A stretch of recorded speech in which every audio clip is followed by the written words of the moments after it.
This program provides education, not advice. Sponsors pay a fee for endorsements and interviews. See the truthayf.com disclosure page for details. This is where technology, innovation, and personal finance come together. This is the truth about your future with Ric Edelman. Brought to you by Global X ETFs, dedicated to providing investors with unexplored intelligent solutions. And by Invesco QQQ. Anyone can become an agent of innovation with Invesco QQQ, Invesco Distributors, Inc. And by Presidio, offering a digital vault where you can collect, protect, and share all your important people, places, things, and documents with all the key people in your life. Start for free at Presidio.com. It's Friday, October 13th. Hey, did you know that the 13th falls on a Friday more often than any other day of the week? Yeesh. Coming up on today's show, we have a couple of new laws that have come out of Congress lately on retirement savings. We're going to talk about the Secure Act and Secure Act 2.0 with Brian Graff, the CEO of the American Retirement Association, and NFTs. What are NFTs? Stay tuned for that. Let me ask you, what are your kids going to do with your money when they inherit it? There's a new study on people who inherited wealth. 88% of them say that they're using the money to support their lifestyle and prepare for their retirement. Sounds pretty reassuring, right? You don't seem to have to worry about your kids squandering their inheritance. 88% of inheritors also said that their inheritance helped them achieve financial security and independence, and 86% said the inheritance gave them a secure, reliable retirement income. And best of all, they want to do the same for their kids. 59% say they want to pass wealth to future generations, 58% want to fund education for children and grandchildren, and 50% want to give money to charity. But you don't have any money to give to your kids? Maybe you should buy a life insurance policy, or tell them to buy one on your life. After all, they're going to be the ones getting the money. The Global Financial Literacy Excellence Center at George Washington University says 25% of non-retired adults have no retirement savings at all. Maybe these folks, if they are concerned about their children and grandchildren, ought to be buying life insurance. And of those who are 60 years old or older who are still working, 13% of them have no retirement savings at all. And of those who do have retirement savings, nearly half say they don't have enough. No wonder we're facing a retirement security crisis, which is why it's exciting that if you do have the opportunity to give money to children and grandchildren, they in fact will be grateful, and they are highly likely to put that money to good use. It's important because a third of workers are not saving for retirement on a regular basis. Only 22% who are doing so are confident that they're saving enough. And half of workers say they have never even tried to figure out how much money they're going to need. This is how you can help your clients. They know they need to save, but they don't know how, and they don't know how much to save, and they don't know if they're saving enough. You can show them the answers to all of this. And it's important that you teach your clients about longevity. Only 44% of boomers know about longevity. They don't know how long they're really likely to live. Only 37% of Gen X knows how long they're likely to live, only 32% of Gen Y, and only 30% of Gen Z.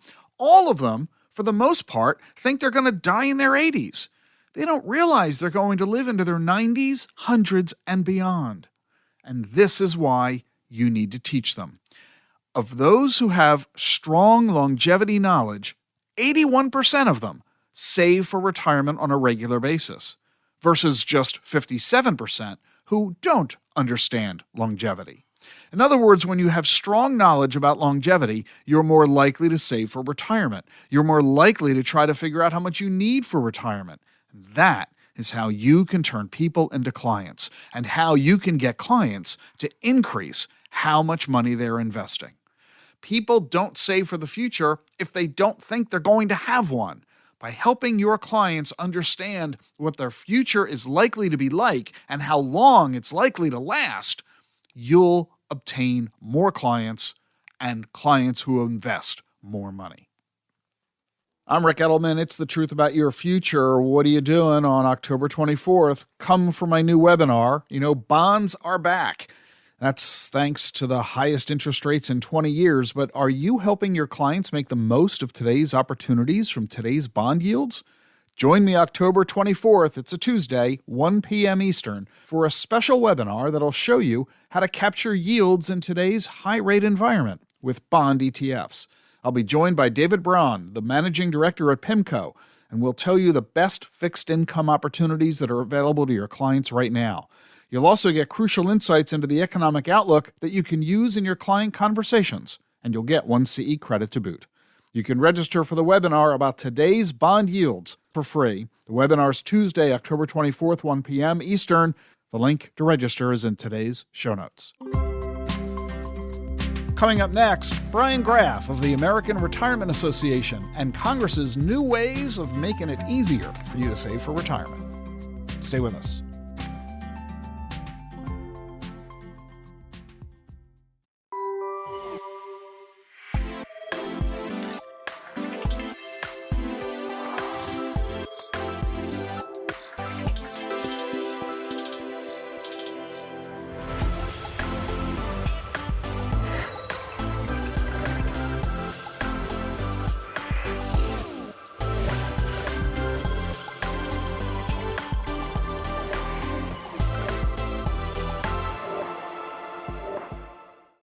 Support for Rick Edelman's podcast comes from Invesco QQQ. Meet Henry, an everyday person who enjoys reading science fiction, keeping in shape at the gym, and spending time with family. He also participates in progress by investing in a fund that supports innovative ideas. Invesco QQQ ETF allows you access to innovators of the NASDAQ 100, so you don't have to be a rocket scientist to help push progress forward. Anyone can become an agent of innovation. Learn more at Invesco.com/QQQ.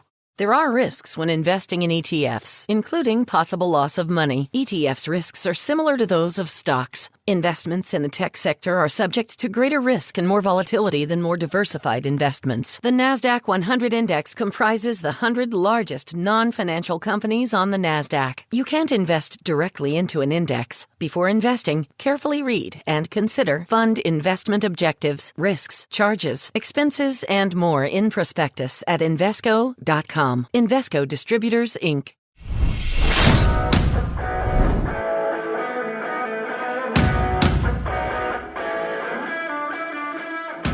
You're listening to The Truth About Your Future. Obviously, one of the most important subjects we deal about regarding your future is your future retirement. And we need to talk about it, and that means we need to talk about it with an expert. And so I'm really happy to bring onto the program Brian Graff. He is the CEO of the American Retirement Association. Brian, great to have you with us. Appreciate it, Rick. Really a pleasure to be here as well. The American Retirement Association is pretty much what I would consider the grand poobah of the retirement focus. There are a lot of associations in this space in particular, and the ARA, the American Retirement Association, is the umbrella group for all of them. The American Society of Pension Professionals and Actuaries, the American Society of Enrolled Actuaries, the National Association of Plan Advisors, the National Tax Deferred Savings Association, the Plan Sponsor Council of America. All told, we're talking what, Brian, 40,000 retirement plan professionals who are serving employer retirement plans covering, tens of millions of U.S. workers. That's right. About 95% of all workplace savings programs involve our members. So, we're very active in trying to help people save for retirement while they're working, but also to think about what they're going to do when they get closer to retirement age, because more and more Americans are facing that.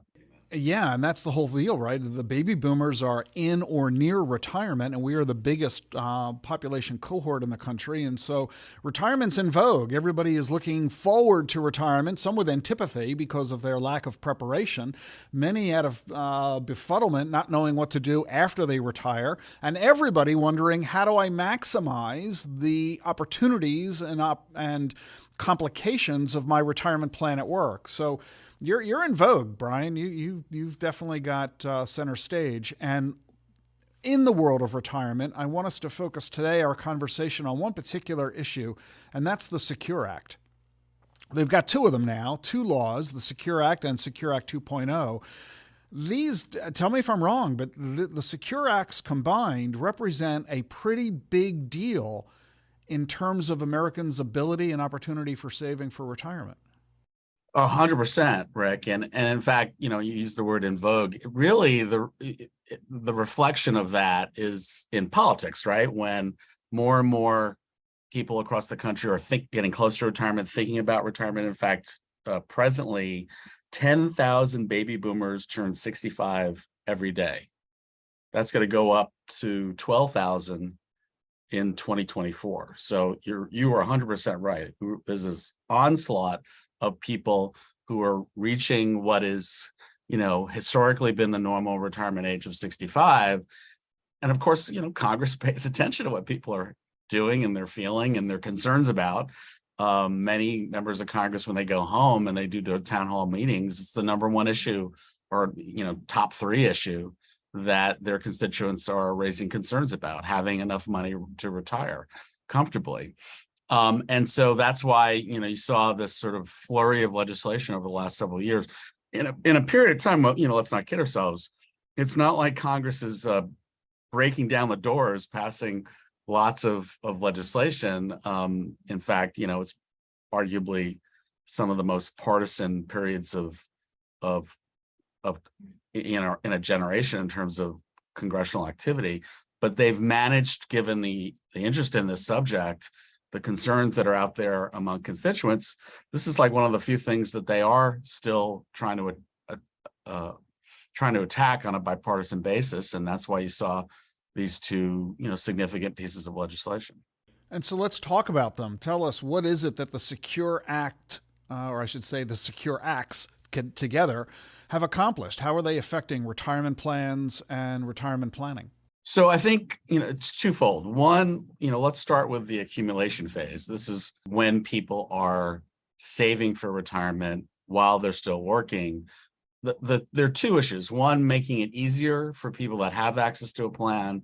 And two, frankly, trying to drive more businesses to offer some type of savings programs in the workplace, because there's still, 45% of full-time workers don't have access to a plan at work. And when they aren't covered, they are 12 to 15 times less likely to save for retirement than when they have a plan that they can contribute to. Yeah, I've been saying that as a financial advisor for decades. The retirement plan you have at work is the easiest, best way to save for retirement. And yet when your employer doesn't offer you the opportunity, you're shut out of that. You're not likely to save on your own. That's 100% correct, Rick. And a lot of it's the convenience of the payroll deduction. It's the incentive of the match. People don't want to leave that money on the table. And oftentimes it's just the culture of savings that's fostered in the workplace by, your peers talking about, saving for retirement. There's HR folks who are helping with that. All that stuff really worked. It's actually been an incredible success story where, and I think you know this more than most, where they are in place. And the problem is this coverage gap. And this coverage gap, unfortunately, is particularly acute among communities of color. There's a significantly higher percentage of Black Americans, Hispanic Americans who don't have access to a retirement plan at work. And the reason is what? A lot of them tend to work at smaller businesses, and smaller businesses tend to be those employers that are less likely to offer a plan. So what Congress has done in these pieces of legislation is a bunch of stuff to facilitate smaller plans. There's a new kind of startup plan called the Starter K. That's really simple, low cost to administer for the employer. No employer contributions required. There's actually a tax credit to cover any administrative costs up to $5,000 a year for the first 3 years of the plan, 100% tax credit. And then there's an additional $500. We're just going to give you $500 for putting a plan in. So Congress is, throwing some money at employers to try and making it easier from an administrative standpoint to try to get that coverage gap addressed. And you're going to see, advisory firms, broker dealers, the industry focused on this opportunity because now they can go to these employers and say, hey, it's essentially free. Why aren't you doing this? And I think this is worth highlighting. We know there's a wealth gap between the races, that whites are more likely to be wealthy than minorities. I want to just highlight what you just said, the fact that if you are Black or Hispanic and you work for a large company that has a 401k, you're equally likely to join the plan as white workers are. So it's not that Blacks at big companies aren't participating. If a Black isn't in a plan, it's because their employer doesn't offer the plan. This has nothing to do with race. It has everything to do with availability and access. And that's what the Secure Act does. It allows small employers to be more likely to offer a plan. And since their workers tend to be more likely minorities, this is giving the minorities the opportunity for saving for retirement, just as whites do. And you couldn't be more right. It's really fantastic to see the data on this, because when you have, take a large employer with a, regular cross-section of employees based on racial characteristics, there is no disparity in savings among the races when there's coverage in place. There is disparity based on income levels, which is, regardless of race, is the same thing, but we see no disparity on savings rates and participation based on race when everyone's covered. So the key to getting at this problem is, without question, everyone agrees to this, is the coverage gap. Now there's, arguments about how to do it. Some states are stepping in by requiring employers above a certain size to have a plan. About a dozen states have actually enacted legislation to do that, and they're in the, various steps of implementing those provisions. At the federal government level, requiring employers to do something is not really something that can be done on a bipartisan basis right now. But instead, they're throwing lots of carrots at this. Now, here's the problem. Here's the problem, Brian, with all legislation. If you're not engaged in the regulatory, legislative, political process, no matter how good the law is, the odds are pretty high you're not going to be familiar with it. If you're a small business owner, you're busy running your business. You're not paying a whole lot of attention to what Washington is doing today. So the key, to me, it would seem, is to get the word out, to let small business owners know that the rules have now changed. There is now all of these opportunities and benefits, free money, as you've described. So that's really a big point, here now. So if you're a listener to this, if you're a viewer of this, and you work for a small employer, you need to let your boss know about the Secure Act. And if you work for a large company, but you have family members who work for a small employer, we just need to all start talking about this to make us all realize, wow, anybody anywhere, regardless of employment size, now has a pretty good opportunity for creating a retirement plan in the workplace. That's right. And this is a great opportunity because, as you were saying, essentially it's a free plan. And we like to say retirement plans are sold, they're not bought. It's not like a small business owner sitting around, they're busy running their business. They're not thinking about these kinds of things often until their employees start asking for it, to your point. We're also working closely with the National Black Chamber, National Hispanic Chamber to try to work with them to get the word out to their members about these opportunities. Because really, if it's free and it doesn't, it's not costing you any additional compensation, there's no employer contributions required, why aren't you doing it? That's really the question. And I think that's a really good question to ask. So that's lesson number one for today, is you need to talk to everybody you know who works with or operates a small business to let them know the availability. Never been easier or cheaper to create a retirement plan for yourself as an owner of the business and for everybody who works for you in the business. So that's lesson number one. Beyond that, the Secure Act does something that is, I think, also really, really important for people to understand. They have changed in this law the RMD rules, the required minimum distribution rules. These rules are complicated. They vex retirees. And they're incredibly important. And I'll just summarize what the rule was, and Brian, I'll let you tell us how it's all now new and different. When we put money into a retirement plan, the good news is the money grows for decades while you're saving for retirement. But once you are in retirement, you have to start making withdrawals. And the IRS tells you how much money you must withdraw each year based on the value of the account and your age. These are the RMD, required minimum distributions. The Secure Act has changed these rules, haven't they, Brian? That's right, Rick.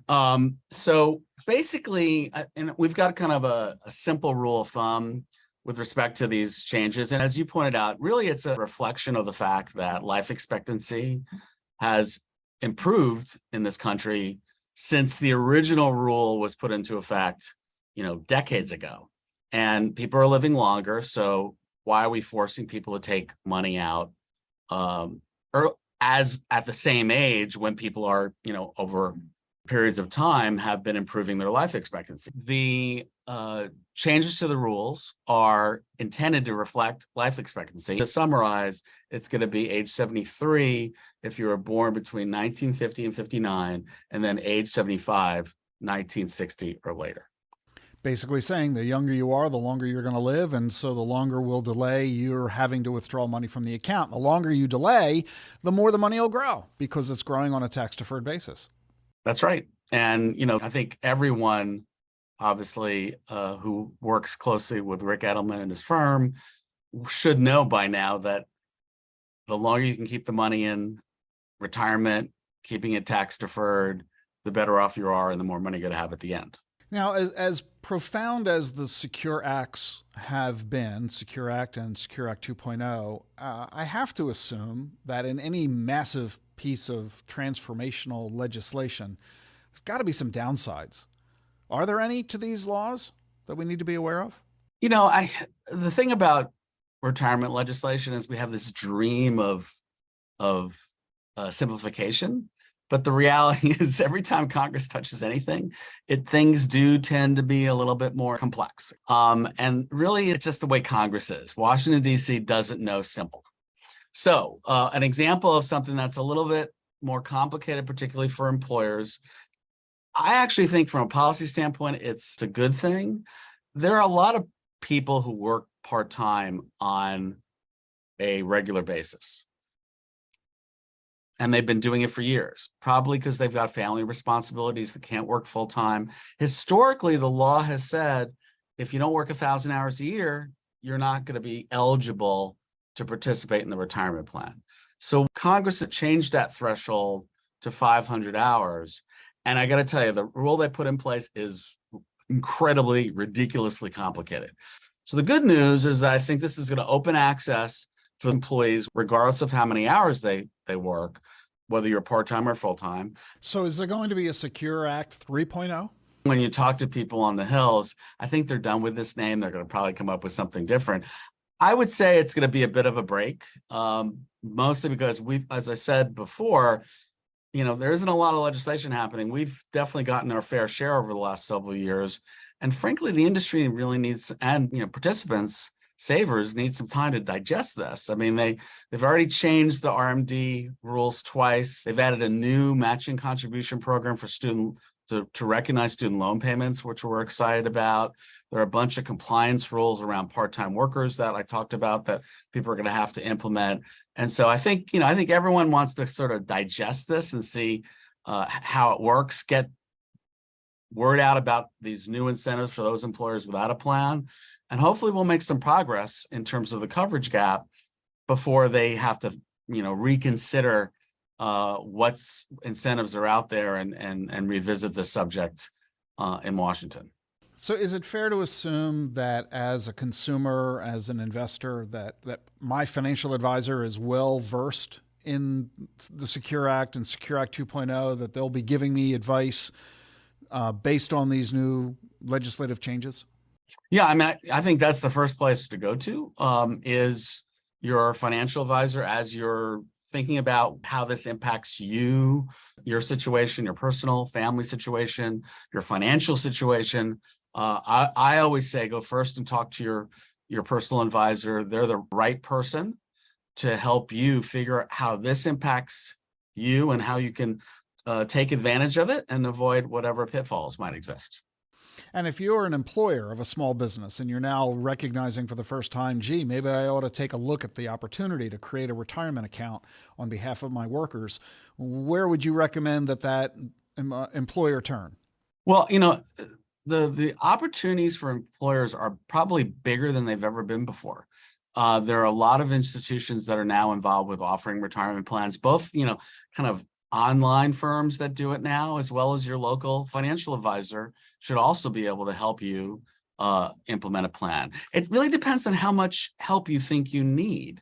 A lot of employers, frankly, need the assistance of walking them through what the process is, even though some of these plans are indeed significantly simpler, like the Starter K, than have ever existed before. But that's also not, maybe it's not so much the administration, but it might be just talking to employees, having someone to come in, talk to employees about the benefits of saving for retirement. And one thing I do want to highlight for all these plans going forward, they're going to be doing something called auto enrollment, which means we're going to presume that employees are going to participate. We're going to deduct at least 3% of their pay, not every paycheck, but spread out over the year into the plan. That might be something that you want someone to help as you're discussing this with employees, to explain to them what's going on. So there you have it. Whether you are a small business operator or working for one, or know somebody who is, have them talk with their financial advisor. You do the same.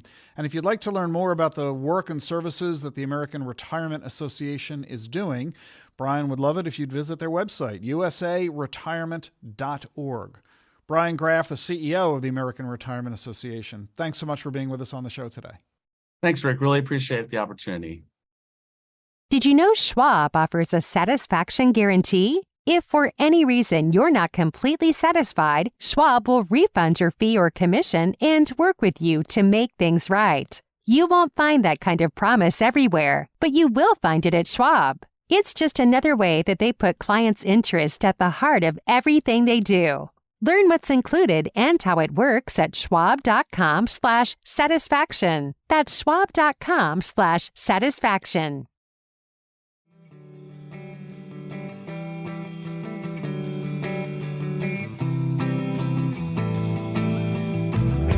Welcome back. The Truth About Your Future continues. I often like to share with you education and understanding about crypto. It's the fastest growing new asset class and a lot of confusion about it. One of the words you may have been coming across are NFTs. Oh, okay. That's not a word. That's an acronym. What are NFTs? Non-fungible tokens. Okay, great. But what on earth is that? Well, to understand what a non-fungible token is, first we got to understand what a fungible token is. Well, before we can do that, we got to understand token itself. Yeah, we got three parts to this: non, fungible, and token. Let's break it down really simply for you. A token is simply a representation of something. A rose is a token of my love. You get on the subway by handing them a token, right? Well, not anymore. It's all digital, but it used to be subway tokens would get you onto the subway. That's all a token is. It's a representation of something. In the world of crypto, a digital token represents a physical asset. For example, your driver's license gives you permission to drive. Well, if you were to take a photograph of that driver's license, that now becomes a digital representation of your license. That's a token. Hope that makes sense. Well, what about fungible tokens? What are those? Well, a fungible token simply means that when you have a variety of tokens, they're all the same. They're fungible. Best way to examine it is, say, dollars. If I lend you $1, I want you to repay me. And when you do, you don't have to give me back the same dollar I gave you. All dollars are fungible. They're all the same. But that's not true for cars. If I lend you my car, I want you to give me back my car. My car is non-fungible. It's unique. A Picasso is non-fungible. Each painting that Picasso drew is unique. So that's what a non-fungible token is. It is a unique digital representation of something else. Now, in the beginning, these NFTs were all about artwork. People were creating digital forms of art and selling them, and each one of them was unique. You may have heard of the Bored Ape Yacht Club or CryptoKitties. There's a whole bunch of these out there. Prices went crazy over the past 10 years, but that fad seems to have largely dissipated, kind of the way of Beanie Babies. But that doesn't mean that NFTs themselves aren't important. Think again back to that driver's license. Why do you have a piece of plastic in your pocket or purse? Why not just have your driver's license as an NFT residing safely and securely on your smartphone so you can easily access it? You can share it with anybody who needs to see it, like the cop who just pulled you over, or the TSA agent when you're trying to go through an airport. We can create NFTs of anything. Your passport, your education record, your employment record, your medical records, the deed to your house, all of these can be converted into NFTs. There are companies already doing this in a big way with titles to cars. The state of West Virginia is leading the way there, and many other states are quickly following suit. So NFTs are going to be a very big part of your future, and they're all going to be brought about by the world of crypto. Now, you know what an NFT is. And you also know, today in particular, stay away from black cats, ladders, and broken mirrors. Happy Friday the 13th.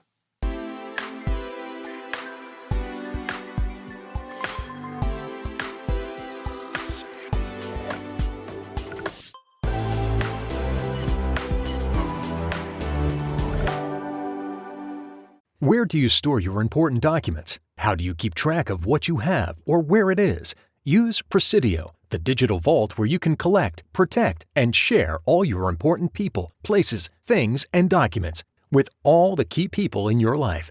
What you have and where you have it.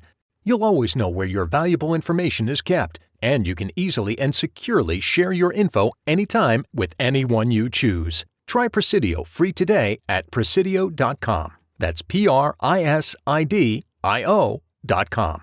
Presidio. Thanks for joining us today. You know, we've got a new episode of the podcast every weekday, so if you miss one, or if you're looking for info on a specific topic, you can find all our past shows at thetruthayf.com. The link is in the show notes. Have a great weekend. See you Monday. The Truth About Your Future with Rick Edelman has been brought to you by Global X ETFs, dedicated to providing investors with unexplored intelligent solutions, and by Invesco QQQ. Anyone can become an agent of innovation with Invesco QQQ, Invesco Distributors, Inc., and by Presidio, offering a digital vault where you can collect, protect, and share all your important people, places, things, and documents with all the key people in your life. Start for free at Presidio.com. Get the truth about your future with Rick Edelman. It's thetruthayf.com.